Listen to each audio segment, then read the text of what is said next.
Okay, so we've now made it to part 2 of Death and Disorder, A History of Modern England, 1485 to 1690 by Ken Macmillan. The title of part 2 is The Stuarts, 1603 to 1690.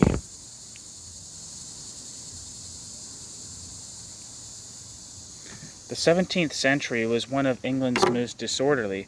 In the first half of the century, the early Stuart monarchs, James I and Charles I, practiced a form of absolutism that alienated them from the main instruments of government, especially Parliament, but also the Church. Their actions brought an execution and assassination of several leading statesmen and led to a lengthy and vicious civil war that pitted English subjects against one another and resulted in both regicide and England's only and unsuccessful experiment with republican government. The restoration of the monarchy under Charles II saw many of the gains achieved in the previous 2 weeks reversed, and older religious and constitutional issues returned, resulting in the state-authorized murder of hundreds of traitors and heretics.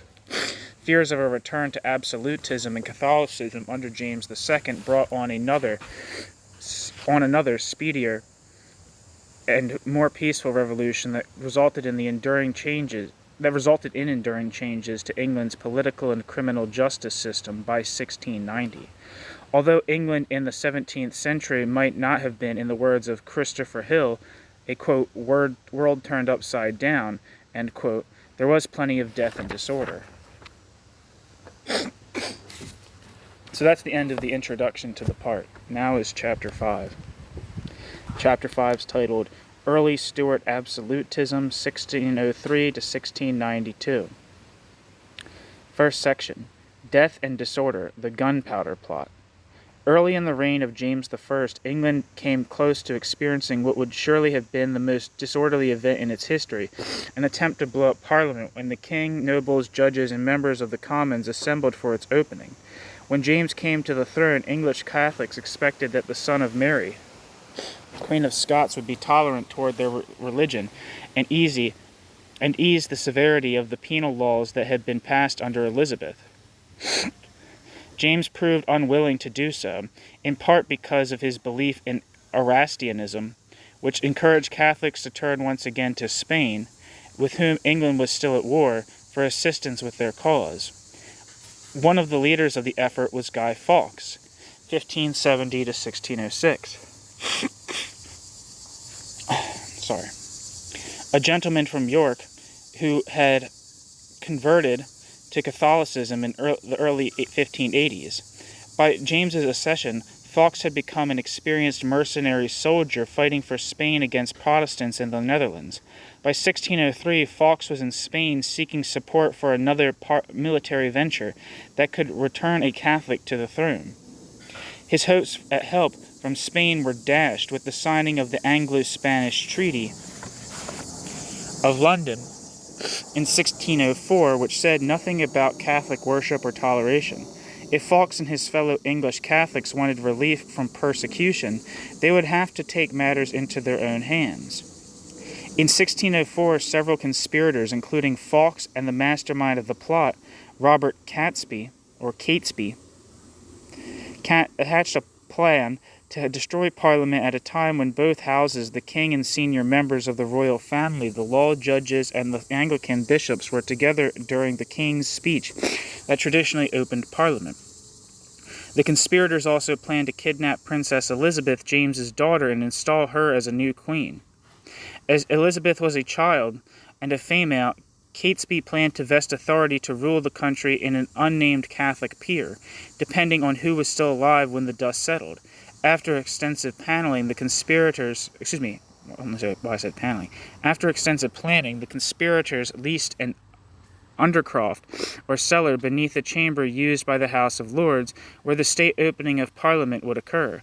In July 1605, they moved in 36 barrels of gunpowder and loads of firewood.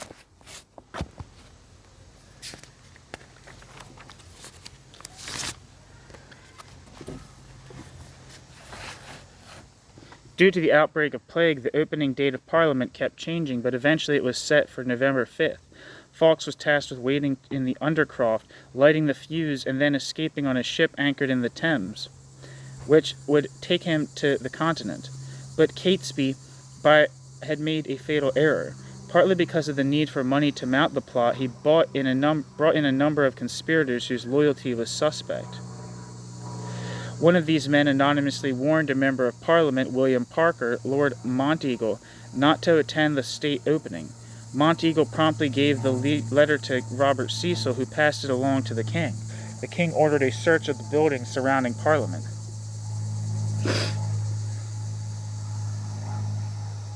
On November 4th, the search party made their way into the Undercroft, where they discovered Fawkes, the gunpowder and firewood, and several slow-burning matches to light the fuse. Fawkes was arrested and the Undercroft was cleared out. Many of the conspirators took flight when Fawkes, who had given the name John Johnson, claimed that he acted alone. Johnson was brought to the Tower of London, where, after 2 days of torture that included being broken on the rack, he confessed the entire conspiracy.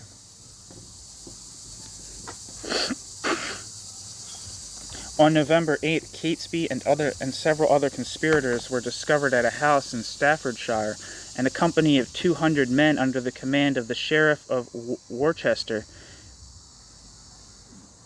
besieged the home.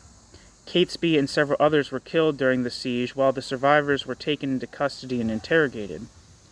In January 1606, a trial held by a special commission of leading members of the Parliament and Privy Council, led by the Attorney General, Sir Edward Coke, resulted in the conviction of the conspirators for high treason. Each was to be punished by being hanged, drawn, and quartered, the usual punishment for their crime. This involved the accused being dragged to the place of execution, hanged until nearly dead, cut down, and laid on a quartering block. Then his genitals and bowels were removed and burned before his eyes, his heart cut out and also burned, followed by decapitation and the quartering of the body. The quarters were to be displayed at some public place until the king authorized their removal, by which time the pieces were usually consumed by birds and insects. This method of execution was considered to be the worst possible form of death because of the contemporary belief that the body needed to be buried in the ground whole in order to achieve the afterlife.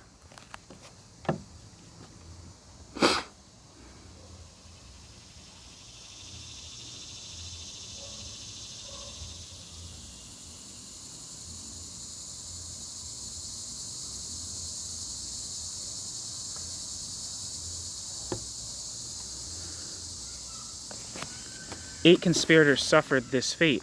Fawkes, knowing what awaited him, managed to leap from the gallows and break his own neck, freeing him from the excruciating pain of having his genitals and bowels removed and burned. Catesby was exhumed from his grave and decapitated, his head placed on a spike beside the Parliament building. The discovery of the gunpowder plot and the punishment of its conspirators served to strengthen the Church of England and initiated further anti-Catholic sentiment in early Stuart England. Beginning in 1606, English people celebrated Guy Fawkes Night on November 5th. The custom continues to the present day. Fireworks are set off and effigies of Fawkes are burned on a bonfire. Although Fawkes was neither the initiator nor the leader of the gunpowder plot, his name is most closely associated with it.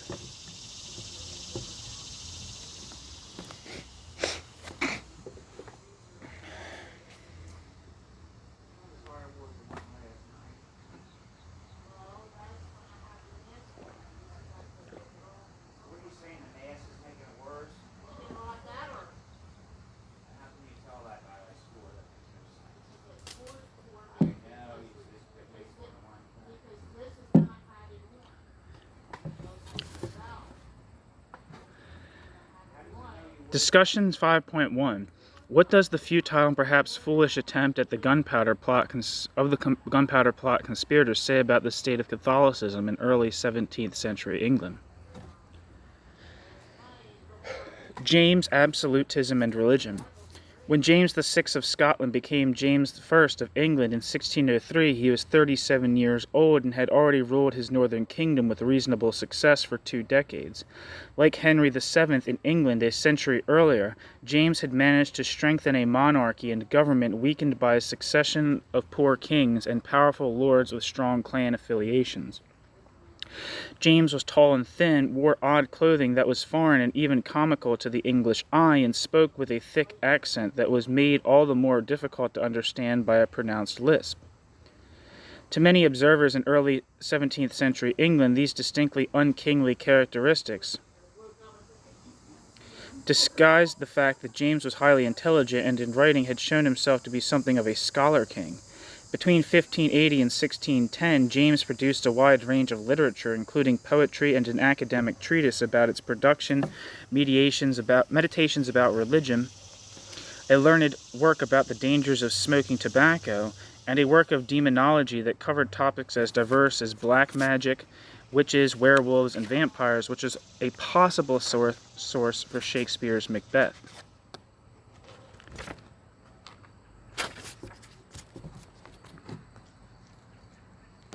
A few years before he came to the English throne, James had also produced 2 treatises about the nature of kingship, True Law of Free Monarchies, published in 1598, and Basilicon Duran, published in 1599, both of which were reissued in England upon his accession in 1603. In True Law, James espoused the European notion of divine right, absolute monarchy, largely in response to ongoing Scottish and continental debates about the king's contractual relationship with his subjects and legislative assemblies. One second. Assemblies, where am I? Consistent with the idea developed by Machiavelli and the French jurist and political philosopher Jean Bodin, James argued that kings were above the law and answered only to God and could therefore rule by total prerogative rights. While James acknowledged that kings needed to respect customs and consult with Parliament, he left little room for doubt that the king alone possessed absolute sovereignty. Even, quote, wicked kings, end quote, were sent by God, quote, for a curse to his people, end quote, and could not be overthrown.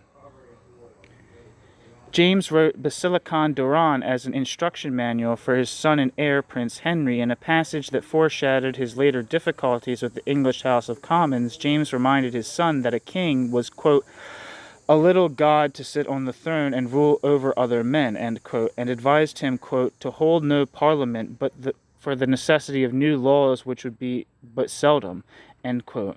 These ideas were in fact little different in sentiment than those espoused by Henry VIII and Elizabeth, both of whom ruled regularly by proclamation and called parliaments only when they were absolutely necessary. Perhaps wisely, however, the Tudor monarchies put these beliefs into action instead of committing them to writing.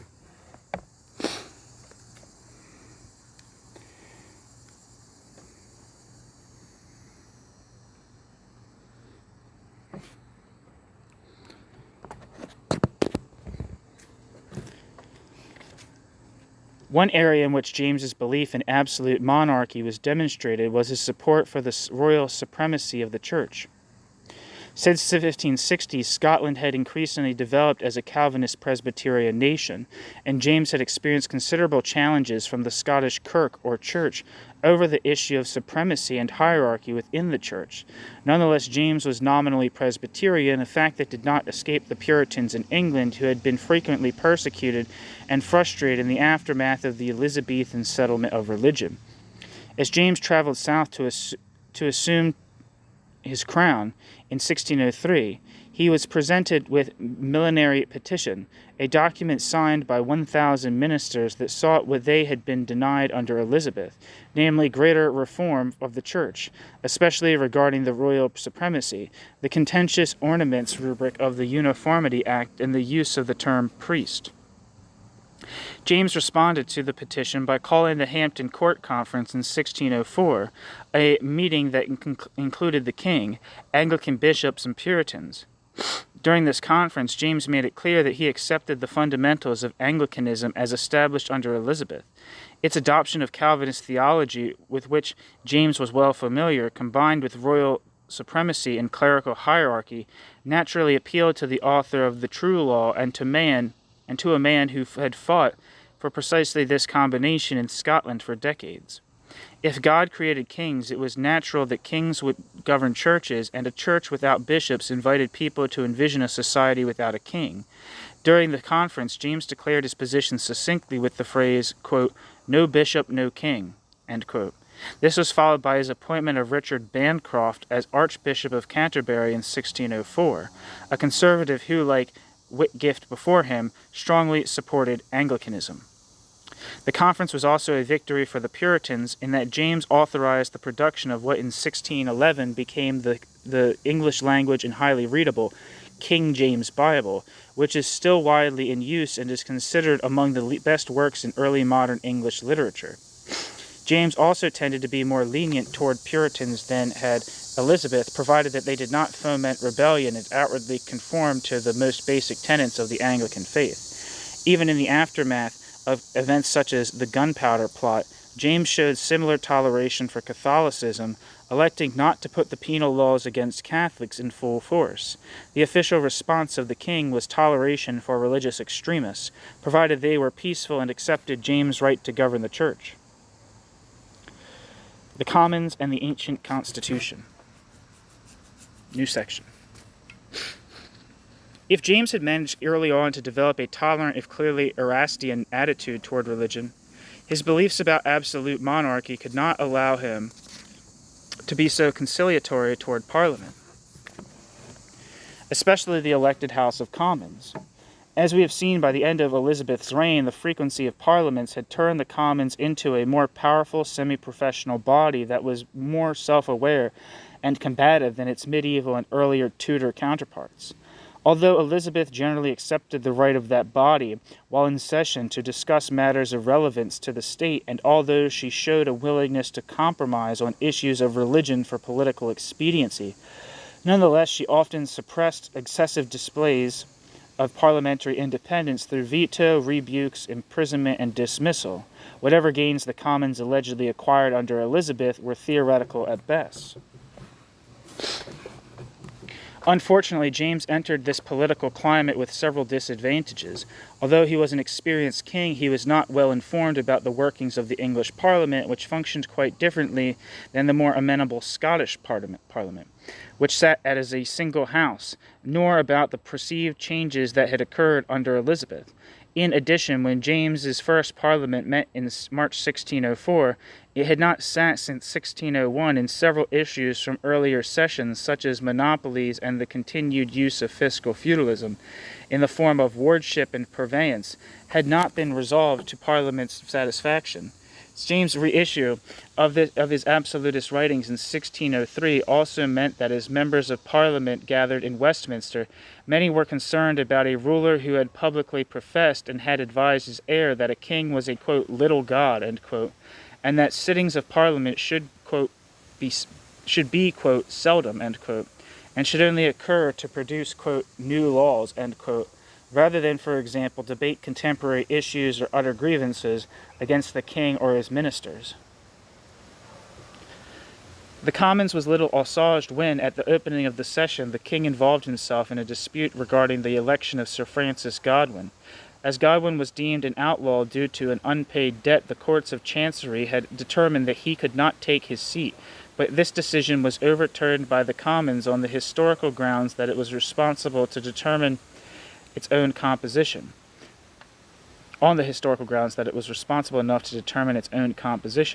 James stepped in to defend the authority of his courts and claimed that all privileges held by Parliament were granted by the king alone. Also during this session, James attempted to bring about a union of England and Scotland into a single kingdom of, quote, Great Britain, end quote, to be governed by a single Parliament and set of laws. Quote, "What God hath conjoined," end quote, James told his Parliament, quote, "let no man separate," end quote. He did not want to be, in his words, quote, "a polygamist and husband to two wives," end quote, England and Scotland. Instead, he wanted to be styled, quote, King of Great Britain, end quote. Unsurprisingly, the Commons greeted this plan with little enthusiasm. England, it was argued, was a realm governed by its ancient national laws created by English monarchs in concert with the English Parliament. Bringing about a union of the two kingdoms, mostly for the sake of convenience, was, to say the least, an unpopular and complicated solution, although Parliament ultimately did agree to appoint a commission to consider the issue. James's perceived abuse of Parliament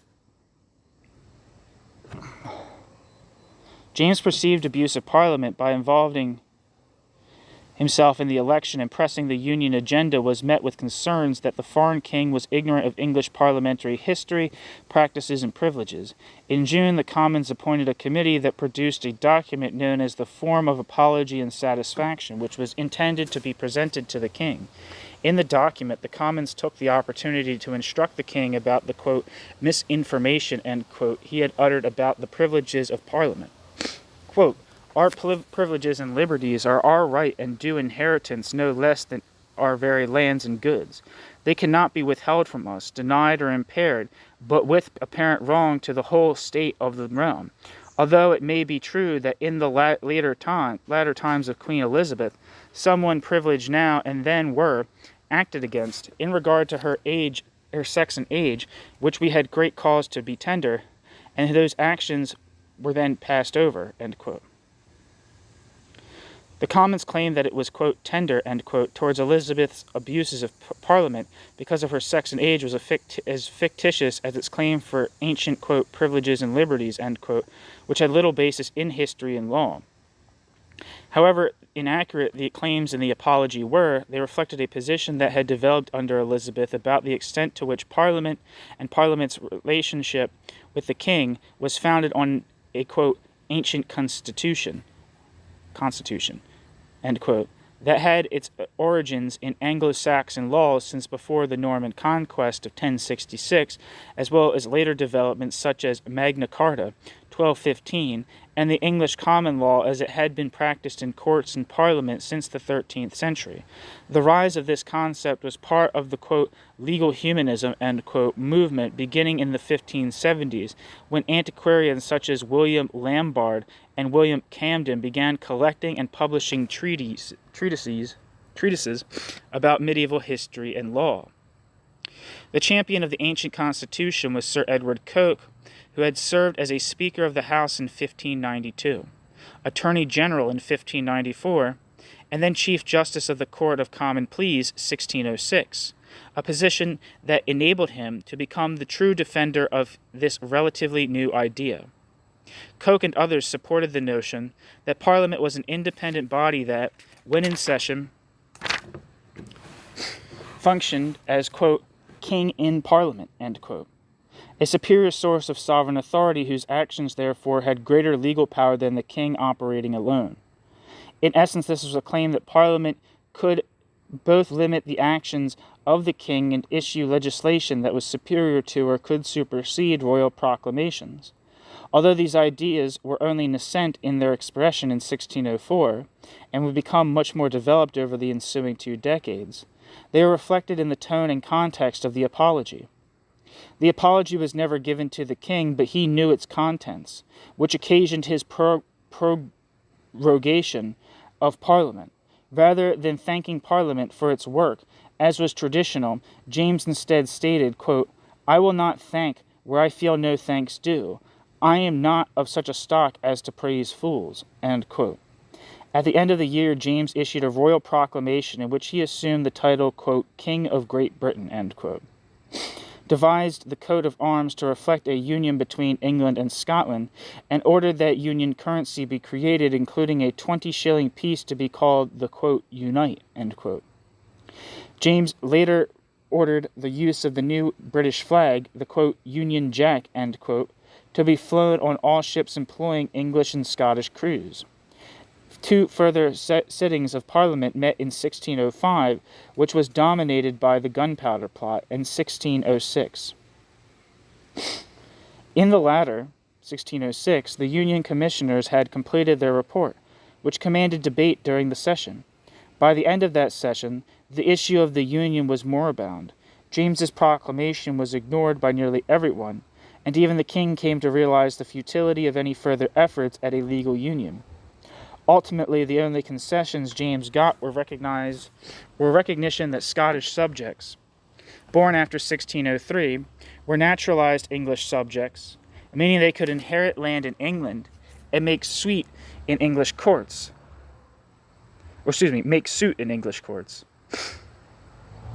And that free trade should occur between the two kingdoms. More than anything, James's 3 parliamentary sessions in the first 3 years had shown him the value of calling as few parliaments as possible during his reign. New section. Crown finances.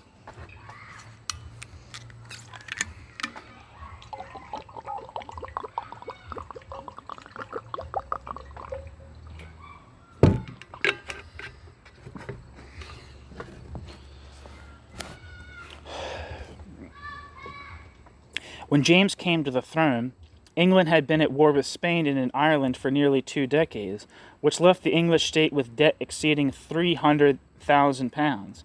Elizabeth's counselors had attempted to offset some of this debt by selling off crown land and other assets, which reduced annual royal revenues, but in fact it was primarily Parliament that was relied upon for subsidies to cover the costs of war, and the royal court. Under Elizabeth, one of the most important sources of crown revenue, customs duties, had also decreased significantly as a result of war, inflation, and the failure of Burleigh as treasurer to update the customs rates, which remained stagnant for half a century. Burleigh had also failed to increase the rental rates for crown land to keep up with inflation, in part because the beneficiaries of the current system were landlords like Burleigh himself.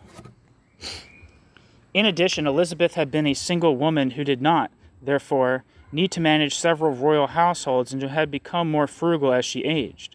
By contrast, James was a man in his mid-30s and needed to fund not only his own household, but also that of his wife, Anne of Denmark, and his 3 children, of whom the households of Henry, until his death in 1612, and then Charles as heirs, needed to be nearly as kingly as James. Coming from a poor kingdom with a small population, James saw in England a much wealthier nation, and his spending was, without doubt, excessive. From the beginning of his reign, James and Anne lived lavish lifestyles, wore expensive clothing, partook of pricey entertainments, and hired England's best architect, Inigo Jones, to build several extravagant buildings in London and Greenwich. Or Greenwich, I don't know. I'm not sure how to pronounce it.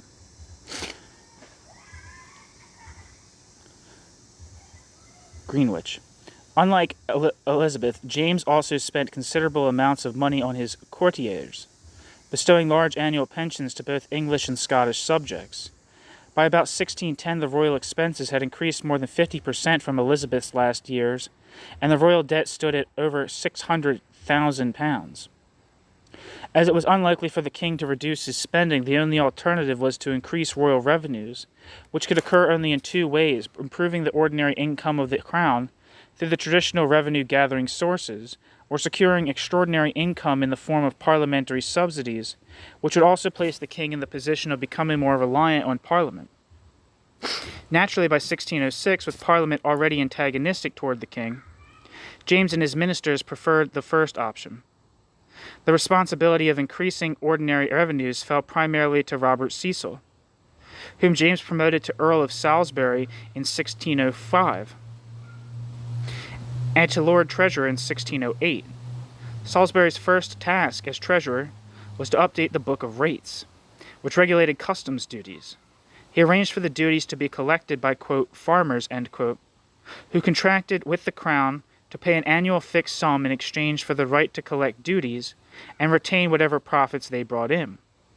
The farmers were also required to collect and remit to the crown impositions, an additional duty on hundreds of items.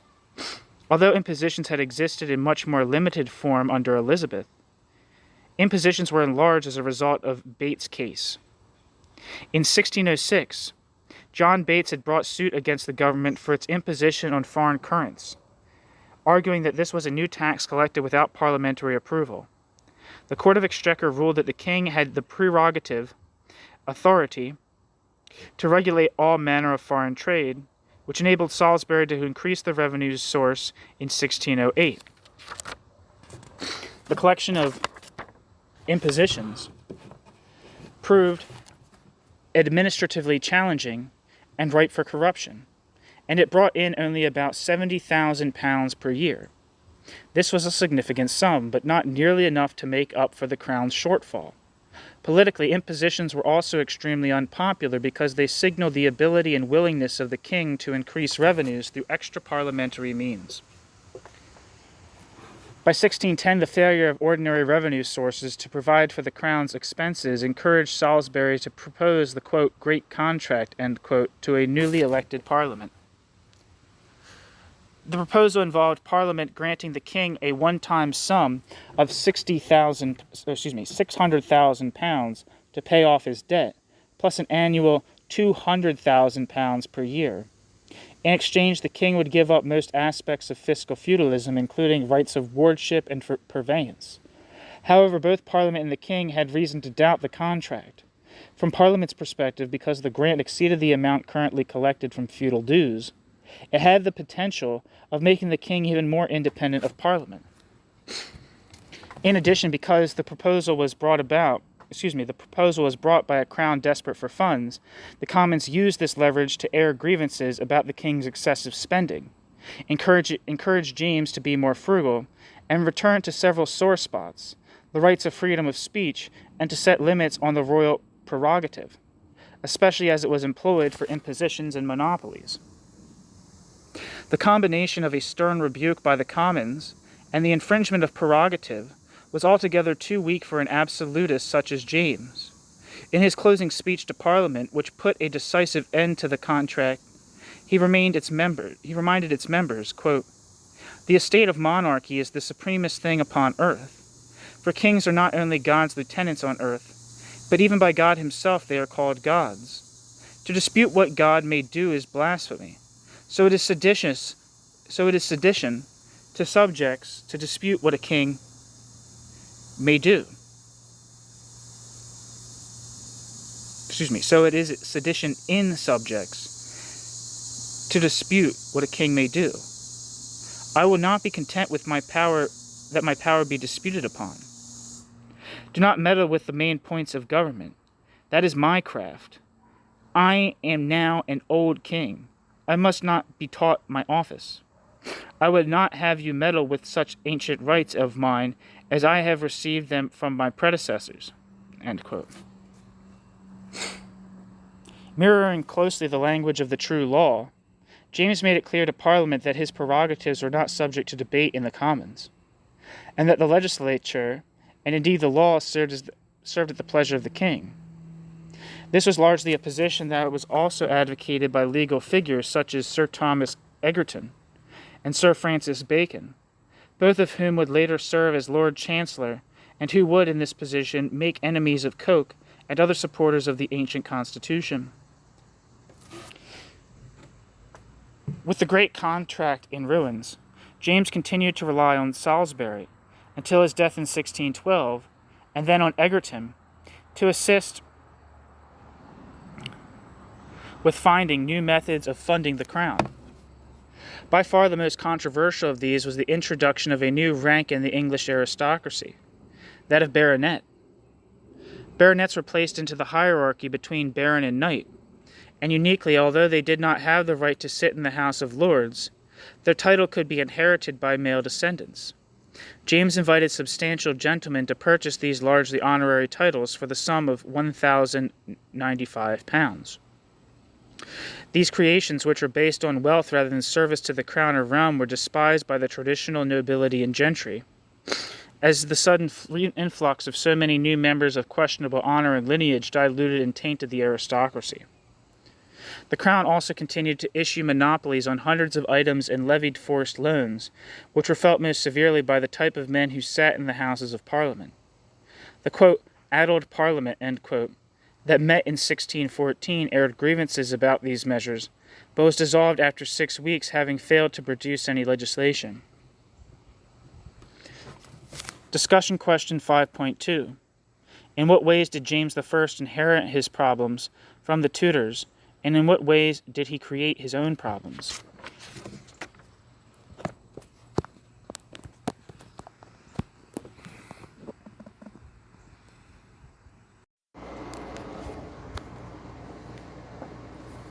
Okay.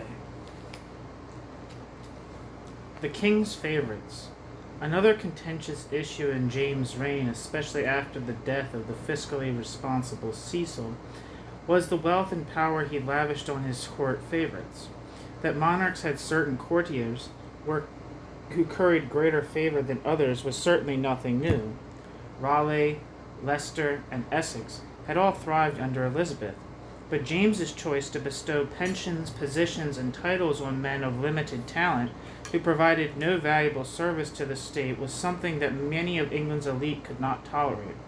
Perhaps more troubling in the eyes of certain officials, James had demonstrated that his choice of favorites were handsome young men to whom the king was seemingly sexually attracted.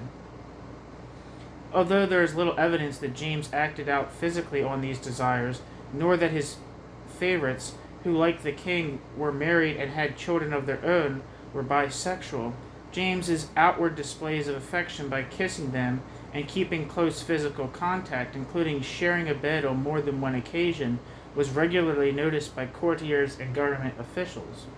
Possibly these ambitious young men simply came to understand the king's proclivities and played into them to gain preferment. Two favorites in particular came to prominence. The first was Robert Carr, who came to the king's attention when he broke his leg during a jousting match.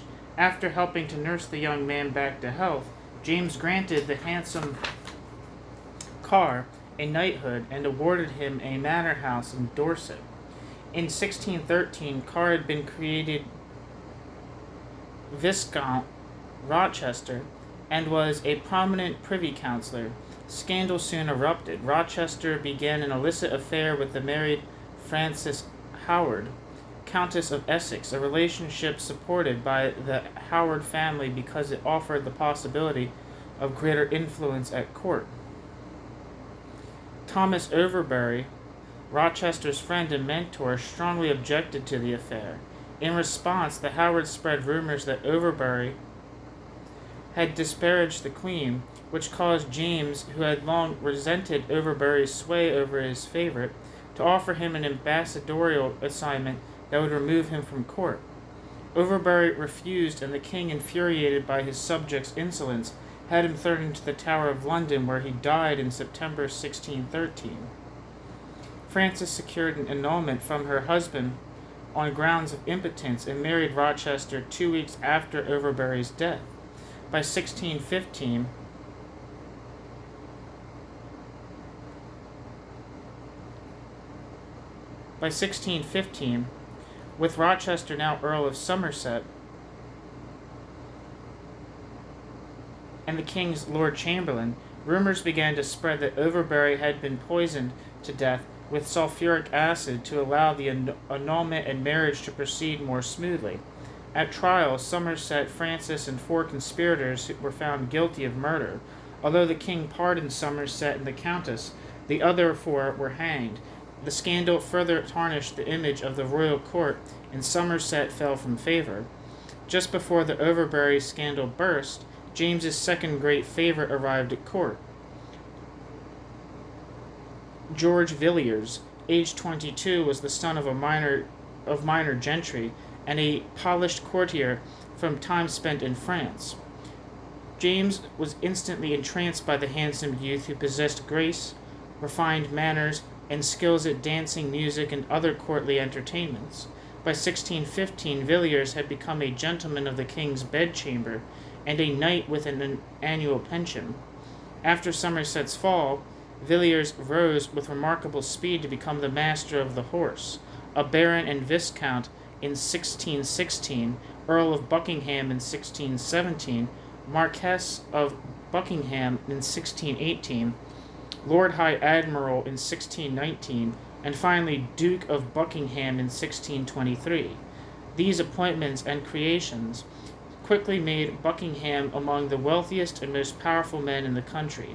his lands and properties, ability to control patronage, and work for James as his agents for the sale of titles, offices, and monopolies brought in an annual income exceeding £20,000 per year at a time when most nobles were earning less than one-third of that figure. In his position as Lord High Admiral, Buckingham also advocated for England's entrance into the 30 Years' War that lasted from 1618 to 1648 in support of the Protestant forces of Frederick V of the Palatinate. James's son-in-law through his daughter Elizabeth, who had suffered a major defeat in 1620.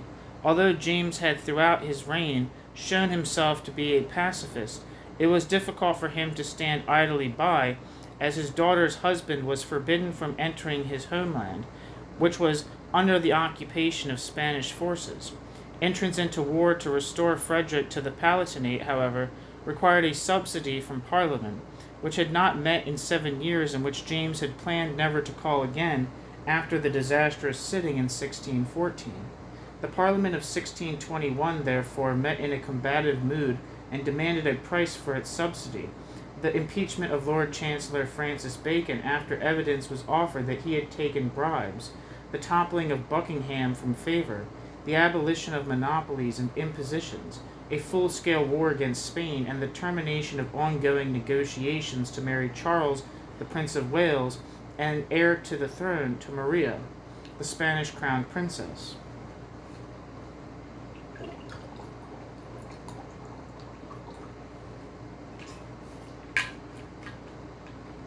Although Parliament managed to secure Bacon's removal, the king rejected the other issues on the grounds that they interfered with his prerogatives regarding the appointments of councillors, trade, foreign affairs, and royal marriages. Parliament responded in kind, asserting its privilege to discuss, quote, arduous and urgent affairs concerning the king, state, and defense of the realm, end quote. A protestation that was written into the Commons Parliamentary Journal. Predictably, James dissolved Parliament, but not before ripping the protest from the journal and imprisoning several parliamentary leaders responsible for it, including Edward Coke. Coke's presence in Parliament was caused by his removal, at Bacon's suggestion, as Chief Justice of the Court of Common Pleas, 1613, and Court of King's Bench, 1616.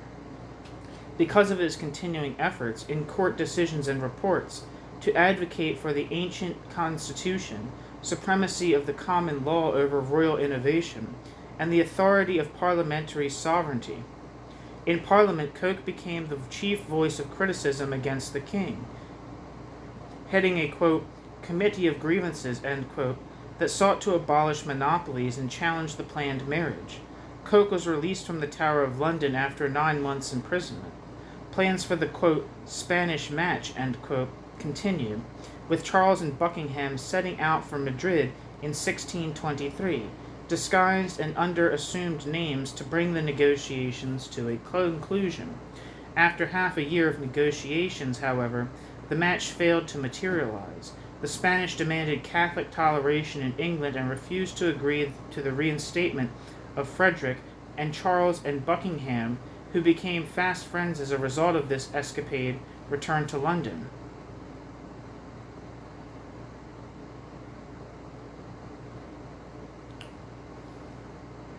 Now that nothing stood in the way of declaring war with Spain in order to assist Frederick and the Protestants, James called Parliament in 1624. Ultimately, this was James' most successful Parliament, because both sides agreed on the central premise that war was necessary and that money was needed to prosecute that war, although nobody on the parliamentary side believed that Buckingham was the man to do so.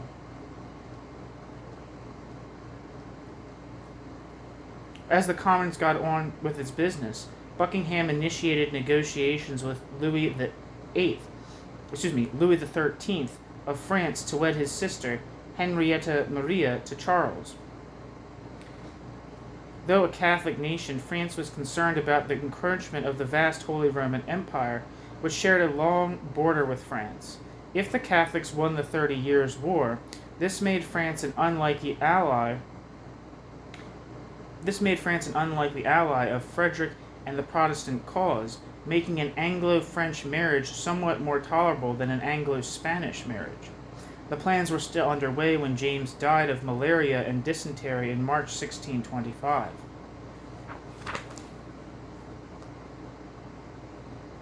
Charles and Parliament.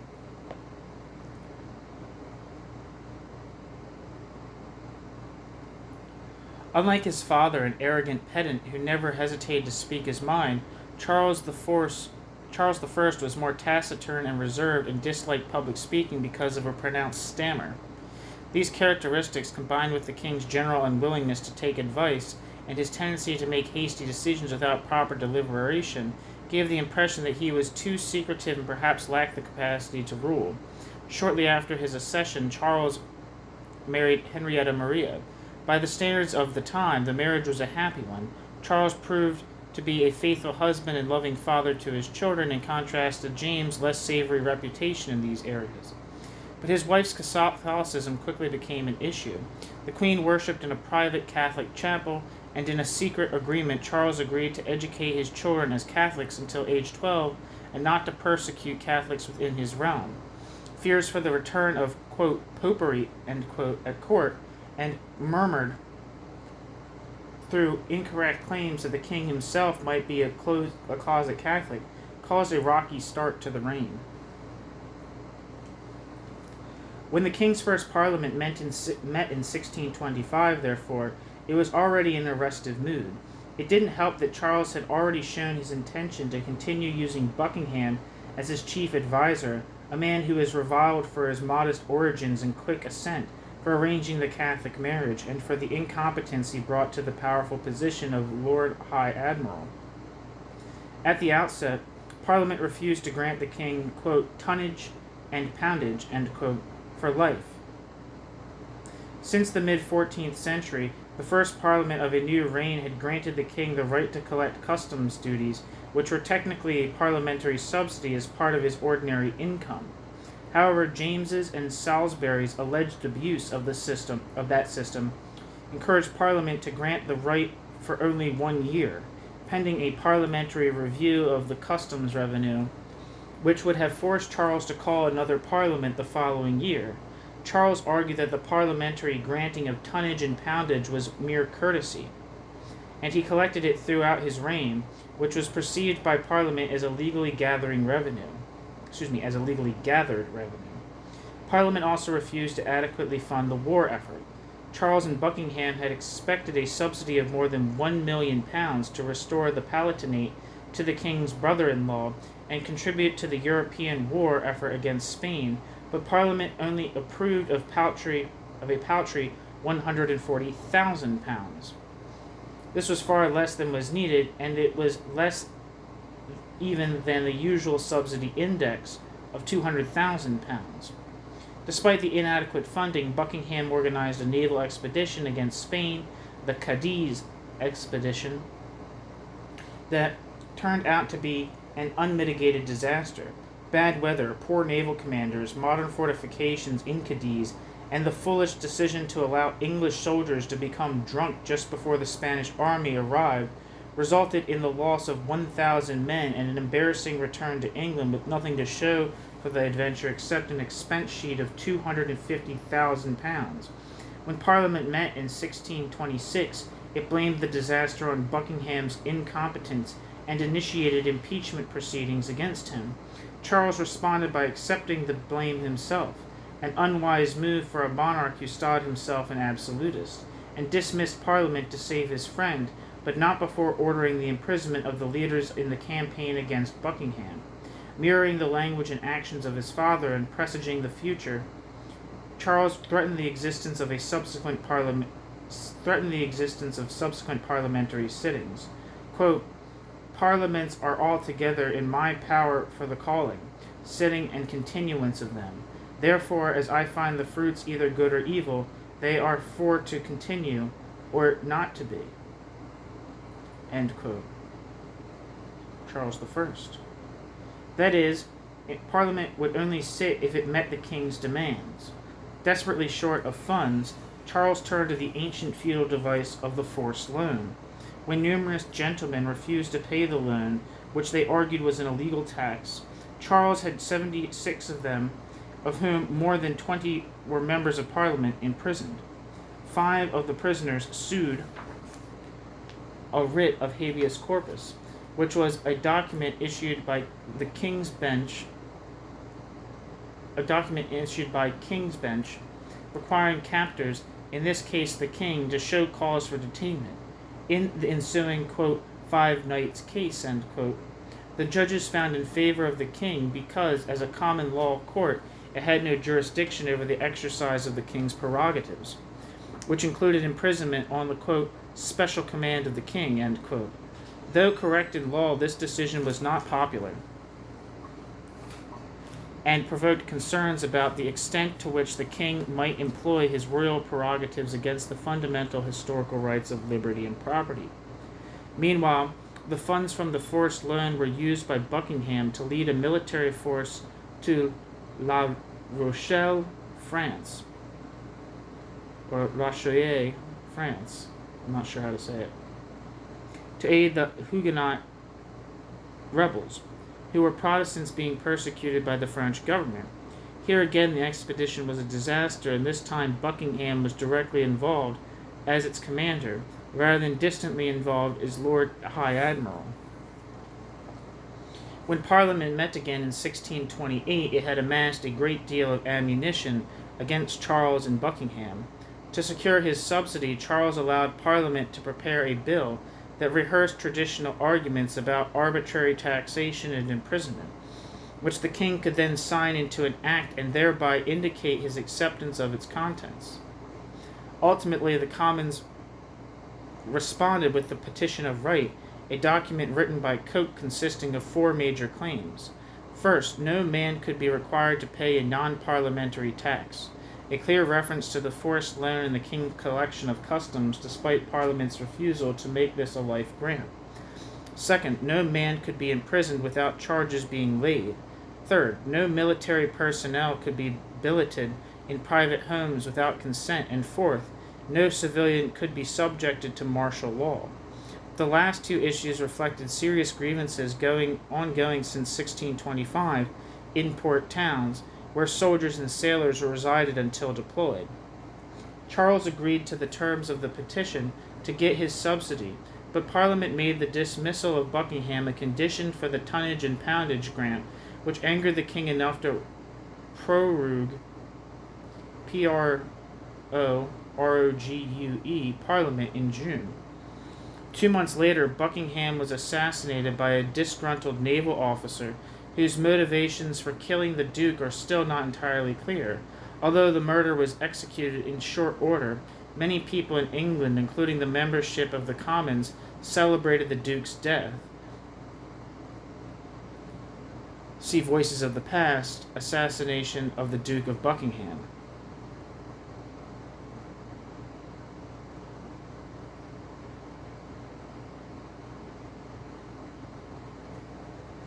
Charles recalled Parliament in 1629, but immediately the old issues returned, including the king's collection of customs and his arrest of merchants for refusing to pay it. Puritan members of Commons, whose members had grown over the past few sessions, also took the opportunity to complain about a perceived pseudo-Catholic movement taking place in the Church of England and at court, specifically beginning under James, a group of Arminians had emerged, who followed the teachings of the Dutch theologian Jacobus Arminius. It might be pronounced Jacobus Arminius, because I know J's have like a Y sound in German, and I think Dutch is Germanic. Like I think if someone's named like Jan, it's not Jan, it's Jan in Dutch. So I'm going to say it's Jacobus Arminius. In essence, Arminians believed that the Calvinist doctrine of predestination was incorrect, and that only ceremonies presided over by a sanctified priesthood and episcopacy could bring salvation. The position was contrary to the 39 Articles of Religion, and to Puritans seemed very much like the Catholic doctrine of faith and good works for salvation. In March, as Puritan member of Parliament, John Eliot, began reading out various resolutions in the Commons that Catholics and Arminians were, quote, capital enemies, end quote, of the realm, that royal adviser who supported the king's collection of customs would be impeached by Parliament, and anyone who paid these customs betrayed English liberties. Charles ordered the adjournment of Parliament, pending its dissolution. As the Speaker of the House, Sir John Finch, rose to end the session, several of Eliot's friends forcibly held him in his chair until the resolutions were read out in full. This act of defense was a clear infringement of the king's prerogative to dismiss Parliament, and Charles ordered Eliot and 8 other radicals placed in the Tower of London, where Eliot died in 1632. The personal rule. After the failure of the 1629 Parliament, Charles, as had his father in 1614, resolved to rule for the remainder of his life without calling the legislature. Charles' first step towards his, quote, personal rule, end quote, was to arrange a peace with France and Spain to avoid the excessive costs of war that could not possibly be achieved without parliamentary subsidies. Early in the personal rule, since Charles and James were born, each to become regnant monarchs in due course. Now that Buckingham was dead, Charles increasingly relied on several leading councillors, Richard Weston, Francis Cottington, and especially Thomas Wentworth, later Earl of Strafford, and William Laud, the Archbishop of Canterbury, to help support his efforts. These men instituted a policy known as, quote, thorough, end quote, which involved introducing efficiency in government by eliminating offices that had become redundant, known as sinecures, replacing the free-based system and fixed salaries, commissioning Lords Lieutenant to oversee the provinces, and bringing about uniformity and conformity in matters of faith. Many of these practices modeled those developments by Wentworth as Lord Deputy of Ireland. In addition, Charles took an active interest in daily administration, frequenting meetings of the Privy Council more than his predecessors, organizing its members into committees so that they could be more focused and productive, hearing petitions from subjects and improving his knowledge of policy and the affairs of government. Even with a more streamlined and less expansive administration, the most pressing issue for Charles was, of course, money, the collection of which was also engineered by his, quote, thorough, end quote, advisors. In general, this was accomplished through the continuation of the fiscal feudal policies that had been used since the time of Henry VII, plus additional ones that had fallen into desuetude, D-E-S-U-E-T-U-D-E.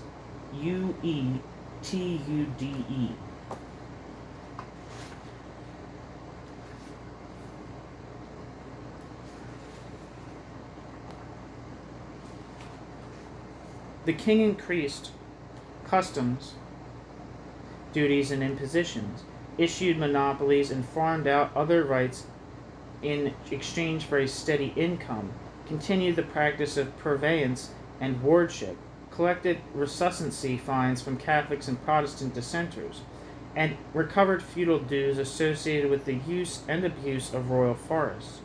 Charles also restored the, quote, distraint of knighthood, end quote, which had not been used in more than a century.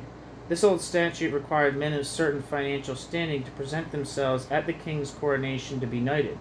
The failure of hundreds of men to do so in 1626 meant that they were retroactively ordered to remit a fine, which brought £175,000 into the royal coffers. Naturally, though in theory legal, many of these revenue-gathering schemes were unpopular and threatened the fundamental constitutional right to the protection of personal property from confiscation by the state. The most controversial financial device used was known as, quote, ship money, end quote. Historically, coastal towns and communities that were threatened with possible invasion during times of war were required to pay a fee that would enable the navy to staff and fortify these regions. However, not only was England not at war, but the king demanded the payment of ship money from the entire nation, including inland communities in which there was no possible threat of invasion, on the grounds that England was in a state of national emergency. Because the right to determine this state was part of the royal prerogative, the king technically operated within the letter of the law, if not its spirit. When John Hampden, a wealthy landowner, refused to pay on the grounds that the ship money was an illegal tax, the government brought suit. A panel of 12 judges decided by a 12-vote majority that the king had the prerogative to determine a state of emergency and to collect ship money. The slim victory sent a clear message not only to the king but also to others who refused to pay that there was a constitutional crisis brewing.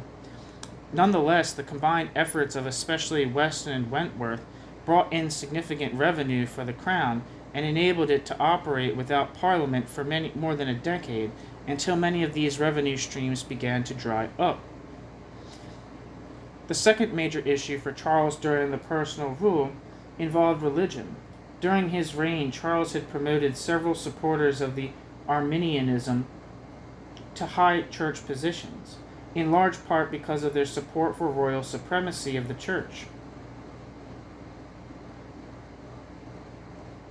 Charles' Arminian Archbishop of Canterbury, William Laud, introduced a series of reforms to bring about orthodoxy and discipline, suppress Puritan demands for Presbyterianism, and introduce renewed efforts at ritual that looked to many like Catholic forms of ceremony. For instance, communion tables were returned to their, quote, altar-wise positions, and priests were ordered to wear ornate vestments. To persecute those who rebuffed these reforms, Laud made extensive use of the Court of High Commission, used since Whitgift's time to punish Puritans, and the Court of Star Chamber.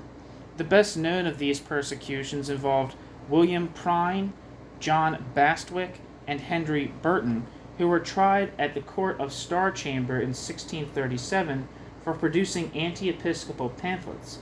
Although the Star Chamber did not have the power over life and death, these 3 men were pillared, whipped, mutilated by ear cropping, and imprisoned indefinitely. Their highly publicized punishment essentially turned them into martyrs for the cause of Puritanism and free speech.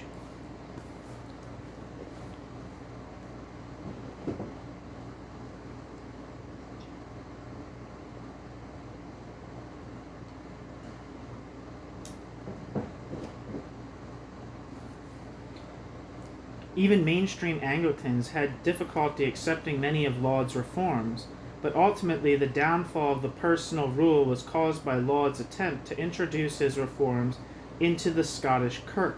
Laud ordered the Kirk to implement a new prayer book modeled closely on the Book of Common Prayer and to embrace his other reforms. The Kirk responded in 1638 by signing the National Covenant, whereby they formally opposed Laud's innovations, claimed that only the Scottish Parliament and the Kirk, and not the king, could determine religious policy, and later abolished the Scottish episcopacy. Charles viewed the actions of the Covenanters Charles viewed the actions of the Covenanters as rebellious and raised an army of 30,000 men in 1639 to march on Scotland, initiating a series of conflicts known as the Bishops' Wars. Charles expected a swift campaign, but he misjudged the conviction of his northern subjects and the size of the army, equal in strength to the king's, that the Scots managed to assemble. If the king was going to succeed in a long campaign, he needed more money, and only Parliament could provide enough of it. Discussion question 5.3. Historians sometimes refer to the personal rule of Charles I as either the, quote, king's peace, end quote, or the, quote, king's tyranny, end quote. Based on the early Stuart struggles with Parliament, how accurate are these terms?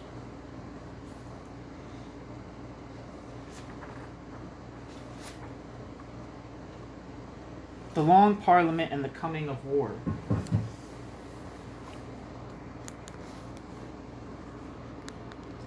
When Charles's first parliament in 11 years was called early in 1640, many of its members, led by John Pym, were part of a radical faction that had seen men such as Eliot severely punished for their belief in the sovereignty of Parliament.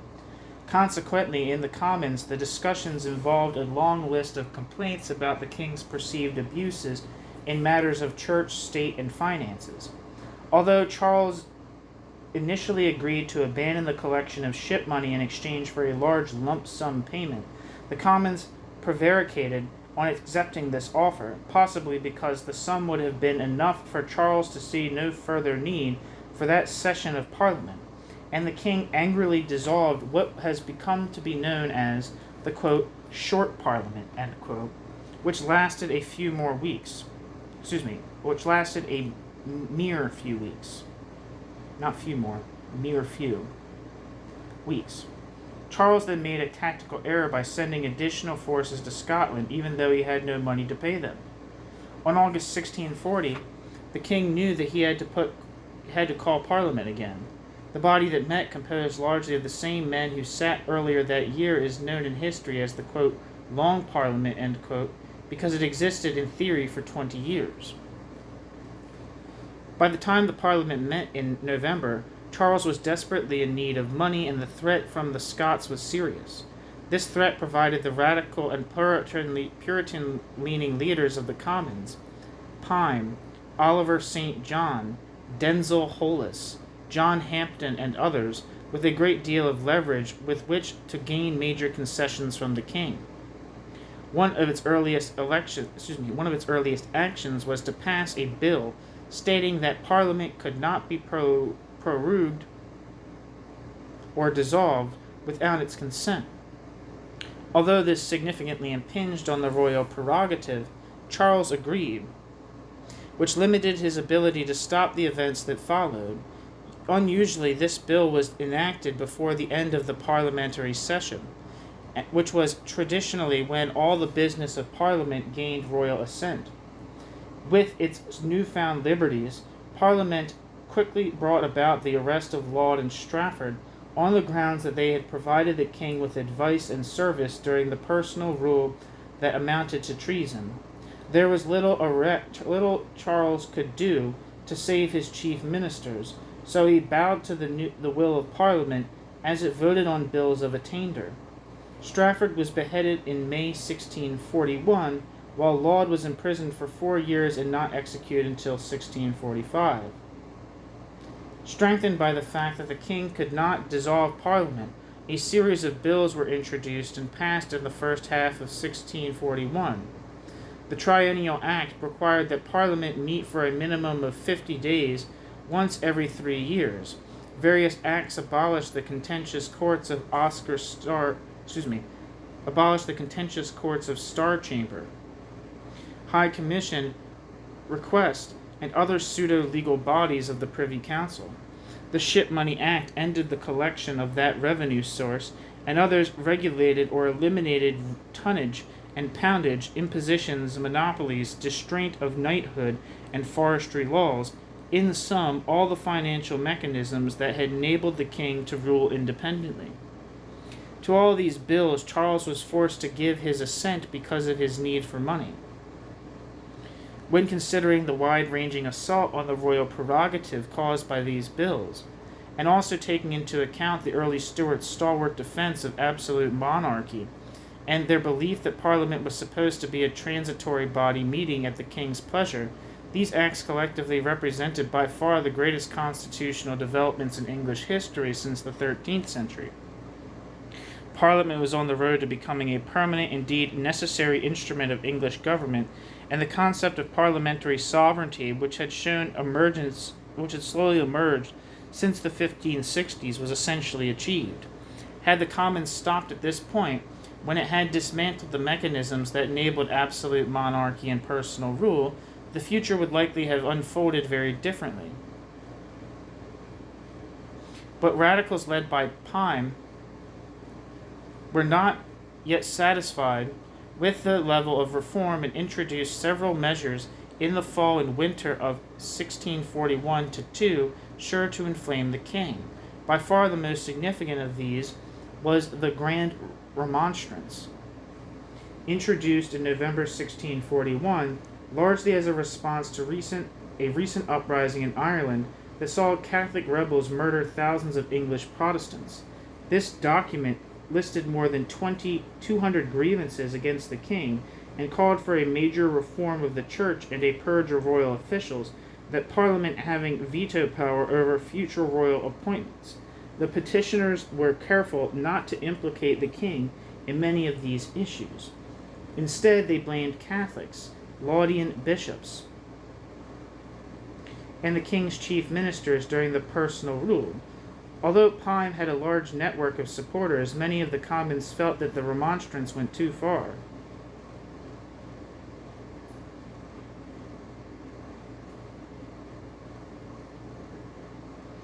And a vote to determine whether it should be passed to the king was 159 for and 148 against, an extremely close margin that signaled a clear divide between the Puritan and the Royalist factions within Parliament.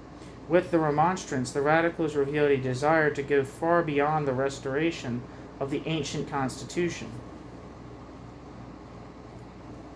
The Remonstrance was delivered to Charles in December, and he spent 3 weeks assisted by members of Parliament who now sided with the Royalist cause, preparing a response. The king refused to abolish the episcopacy or remove the offending bishops, and insisted that none of his ministers were so ineffectual as to merit their removal. By that time, however, Parliament had also introduced the Militia Bill, wherein the army was to be placed under the command of Parliament rather than the king. This measure was principally to enable Parliament to deal decisively with Catholic rebels in Ireland without concern about the king's or his wife's perceived sympathy for papists. In practice, however, the bill would also have given Parliament the ability to assemble an army against the king, which in fact is what happened. Compared to the earlier concessions, which largely involved royal revenue and restoring historical liberties of the person under the common law, these radical measures would have seen the derogation of royal prerogatives that had always been outside the purview of Parliament. Charles's next action on 4th of January 1642 is probably the greatest misstep of his rule. Perceiving all of his problems with Parliament to have stemmed from the Puritan faction headed by Pyne, Charles led armed guards into the Commons chamber to effect the arrest of 5 members plus 1 lord for high treason, on the grounds that they had incited the Scots to invade England and were fomenting open rebellion in London, which had become a Puritan stronghold. The 5 members had received advance warning of the king's plans and were not in the chamber, enforcing Charles to leave empty-handed and embarrassed.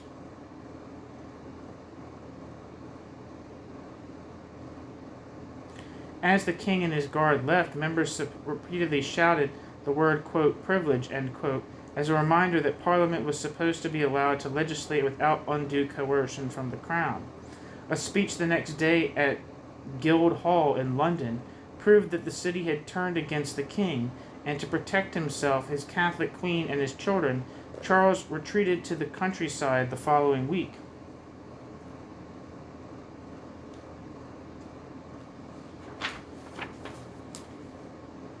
Over the next 6 months, Charles engaged in a proclamation, declaration, and pamphlet-writing campaign explaining his actions and his concerns that Parliament was perverting and upending the historical constitution between the king and his people.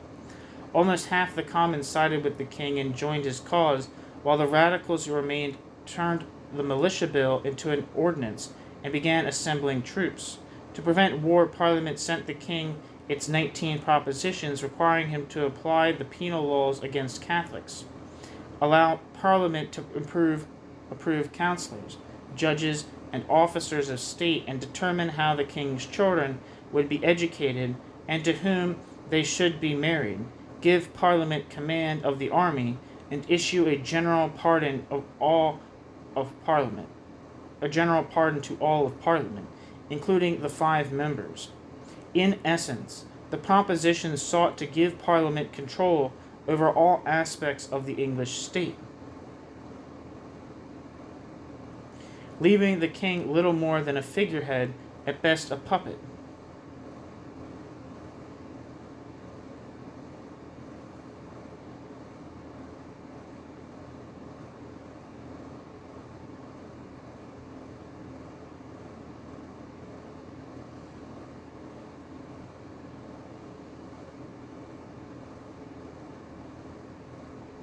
Naturally, Charles refused the proposition, stating, quote, "We are unwilling to change the laws of England," end quote. Charles assembled his own army using a device known as the Commission of Array, and at Nottingham in August 1642 openly declared hostilities and went to war with his own subjects. Discussion question 5.4. If by May 1641 the Long Parliament had already achieved so much, do you think that the Radicals went too far with the Grand Remonstrance and the Militia Bill? Voices of the Past. The assassination of the Duke of Buckingham.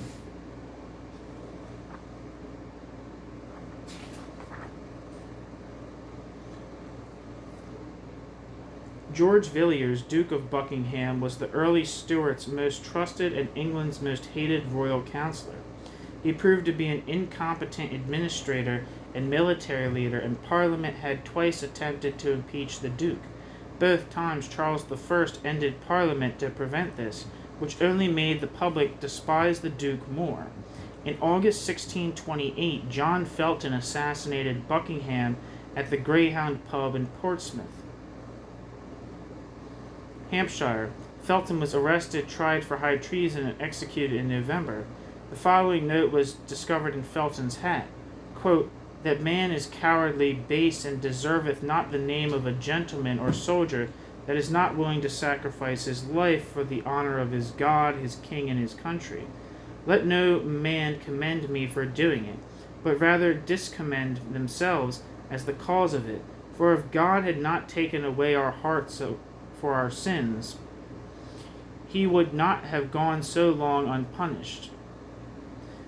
John Felton. The following extract describes Felton's motivations and the Duke's final moments.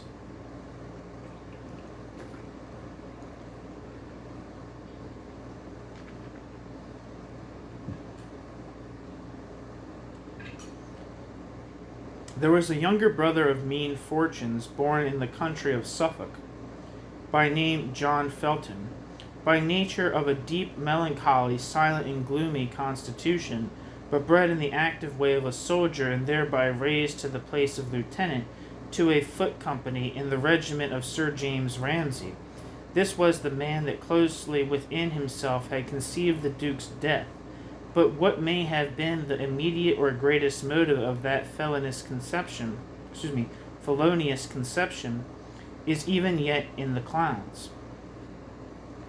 It was said at first that he had been stung with the denial of his captain's place, who died in England, whereof thus much indeed is true, that the Duke, before he would invest him in the said place, advised first, as his manner was, with his colonel.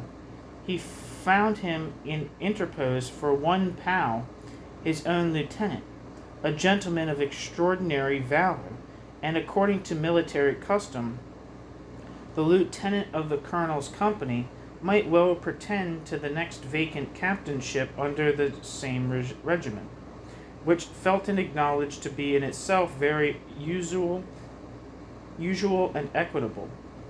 So the aforesaid conceit of some rancor harbored upon this denial had no true ground.